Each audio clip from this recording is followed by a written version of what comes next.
शव यात्रा। अमरपुर नाम के एक गांव में विमल हलवाई अपने 2 छोटे बच्चों और बीवी के साथ रहता है।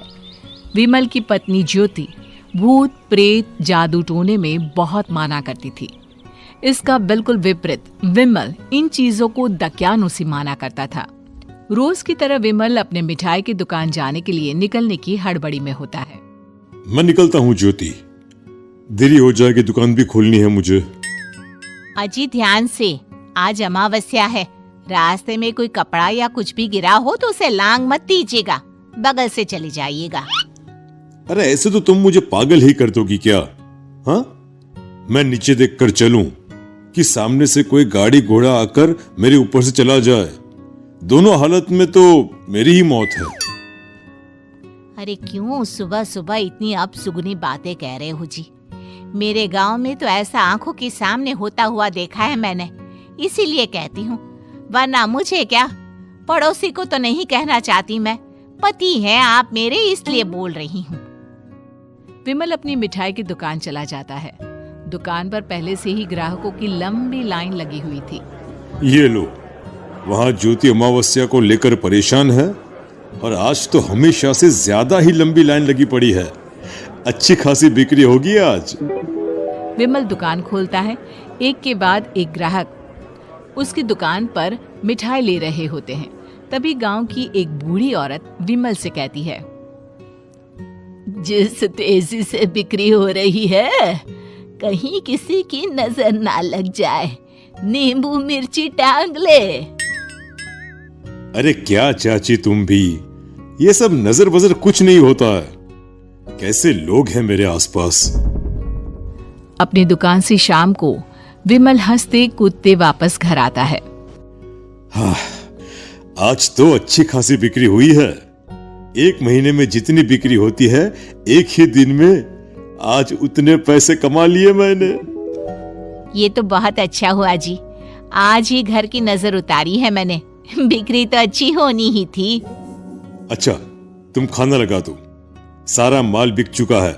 मुझे शहर जाना होगा, कुछ चीजों की जरूरत पड़ेगी। रात भर मिठाई बनाऊंगा, तब जाकर कल सुबह दुकान खोल पाऊंगा। खाना खाकर विमल शहर जाने के लिए निकल पड़ता है। सुनिए जी, ध्यान से जाइएगा। चौरस्ते पर किसी जादू टोने की चीज पर पैर मत रख दीजिएगा। हे भगवान, हद हो गई ज्योति, ये तो मैं जा रहा हूं। विमल गुस्से से शहर जाने निकल पड़ता है। रात का काला घना अंधेरा, चांद की एक भी किरण ना होने के कारण अंधेरे में कुछ भी देख पाना मुश्किल था। जंगल के बीच के एक अधकच्चे रास्ते से विमल जा रहा होता है। चारों तरफ गुफ अंधेरा और सन्नाटा सुनाई दे रहा था, और सुनाई दे रही थी विमल के पैर के नीचे आ रहे सूखे पत्तों की आवाजें। तभी अचानक दूर से उसे कुछ आवाजें सुनाई देती है। अरे, ये इतनी रात को जंगल के रास्ते कौन जा रहा है? शायद कोई टोली होगी।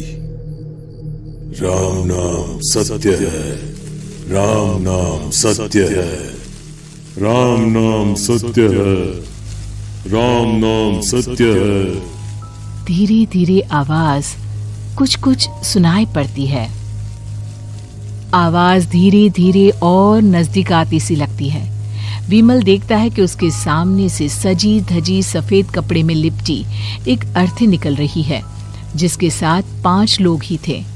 4 आदमियों ने उसे कंधा दिया हुआ था। एक मटका लिए आगे आगे बढ़ रहा था। विमल के बिल्कुल सामने आकर अर्थी रुक जाती है।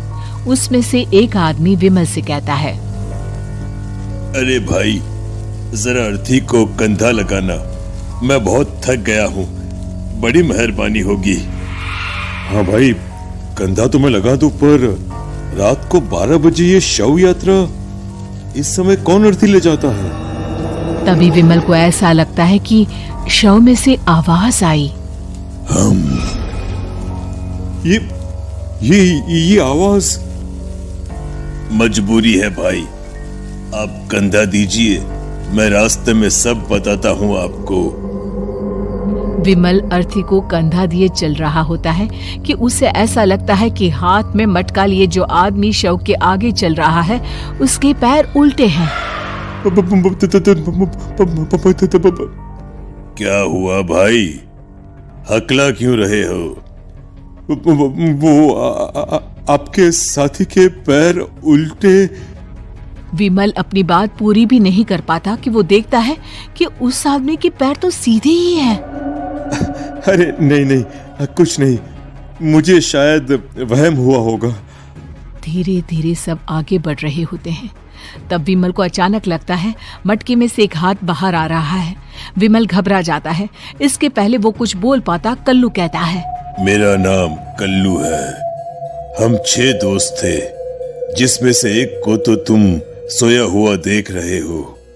इतनी पक्की दोस्ती थी कि जैसे हम सब सगे भाई हैं। पर किस्मत का कोई क्या कर सकता है। आज से 4 साल पहले एक नदी में हम सब नहाने गए थे, जिसमें डूबकर राजेश की मौत हो गई। किसी मजबूरी के कारण हमें उसकी अर्थी को रात को ही शमशान घाट ले जाना पड़ा। हम 5 उसे ले जा रहे थे। 4 साल पहले आप 5 में मैं कुछ समझा नहीं। मंकू अपनी गर्दन पीछे घुमाकर अपनी आंखें बड़ी बड़ी कर बीमल से कहता है, अरे भाई, पूरी कहानी खत्म होने दो, फिर बीच में बोल लेना, ठीक है? तभी रास्ते में एक हादसे में अपने दोस्त के साथ हम सभी मर गए। वो सामने देखो, हमारा दोस्त। बीमल सामने देखता है। उसे दिखता है कि एक ऐसा आदमी जिसका शरीर कई जन्मों से पानी के अंदर रहने के कारण सफेद पड़ गया है। उसकी आंखें बाहर की ओर निकली हुई थी। फिर ये अर्थी किसकी है? अर्थी के साथ के लोग अर्थी को नीचे रखते हुए एक साथ बीमल की ओर देखते हुए कहते हैं, तुम खुद ही देख लो। बीमल शव पर से सफेद कपड़ा हटाता है। शव की जगह खुद को ही देखकर बीमल के होश उड़ जाते हैं। वो शव बीमल की ही थी। पलक झपकते ही बीमल उस अर्थी की जगह पर होता है। 6 के 6 दोस्त उसी तरह अर्थी को उठाकर चलने लग जाते हैं। राम नाम सत्य है। राम नाम सत्य है। राम नाम सत्य है।